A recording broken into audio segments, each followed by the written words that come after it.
नमस्कार, आपण पाहतात महाराष्ट्र येवन न्यूज. पाहुयाचे काही ठळक घडामोडी बातमी. उल्हासनगर येथून उद्धव बाळासाहेब ठाकरे गटाचे उमेदवार धनंजय बोडारे यांची प्रचार रॅली. उद्धव बाळासाहेब ठाकरे गटाचे कल्याणपूर्वचे उमेदवार धनंजय बोडारे यांची रॅली ओटी सेक्शन 4 येथून 4 नंबर पार्केट, उन्नत चौक, मानेरे गाव, आशेळेपाडा, VTC ग्राउंड, महादेवनगर, संतोष नगर येथे समारोप करण्यात आला. या रॅलीमध्ये माजी आमदार पप्पू कालानी, नगरसेवक शेखर यादव सामील होते. तसेच उमेदवार धनंजय बोडारे यांना व्यापारी वर्गाने समर्थन देऊन पाठिंबा दिला. यावेळी ठाकरे गटाचे पदाधिकारी, महिला आघाडी, शिवसैनिक मोठ्या संख्येने उपस्थित होते.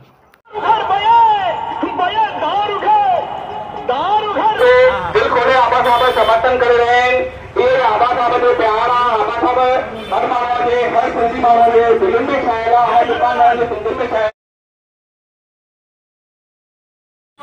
आप सभी ये सोच सकते हैं कि हमारे जो विकास हमने किया है बहुत अच्छा किया है. पाठिंबा आहे, प्रतिसाद जबरदस्त आहे आणि हा प्रस्तावित आमदार त्याच्या विरोधात लावणार. लोक वाट बघत होती. या मतदारसंघाचा रखडलेला विकास गेल्या 15 वर्षापासून एक आमदार या ठिकाणी निवडून येतो. 3 टर्म झाले, 4थ्या टर्मला सुद्धा समोर येतो. त्यामुळे 3 टर्मचा हिशोब लोक मागतात की तुम्ही नक्की 15 वर्ष या शहराला दिलं काय.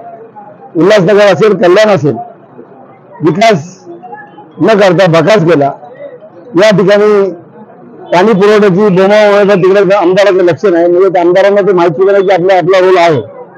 महानगरपालिकांना कमी प्रमाणात पाणी पुरवठा होतो, पर्यायाने लोकांपर्यंत पाणी मिळत नाही. हे काम सुद्धा आमदारांना माहीत नाही. फक्त महानगरपालिकेत टाकून मोकळे होतात. MSCBचा टोल समस्या, लाईट वारंवार जाते. ही MSCB राज्य शासनाशी निगडीत आहे.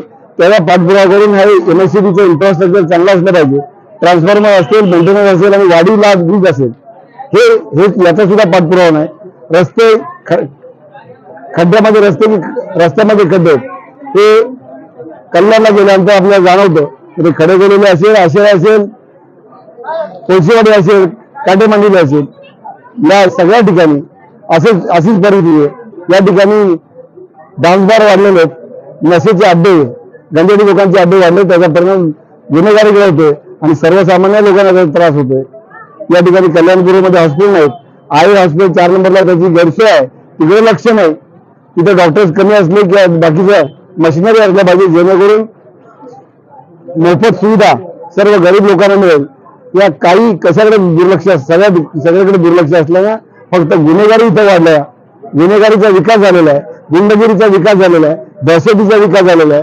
तर पायाभूत सुविधा नसल्यामुळे हा लोकांचा मध्ये राग आहे. व्यापारी वर्गाला सुद्धा चांगलं वातावरण नाही. त्यामुळे व्यापाऱ्यांनी सुद्धा चांगला प्रतिसाद दिला आणि उत्स्फूर्तपणे स्वागत केले आणि सगळे मशालीला समर्थन दिले. मला खात्री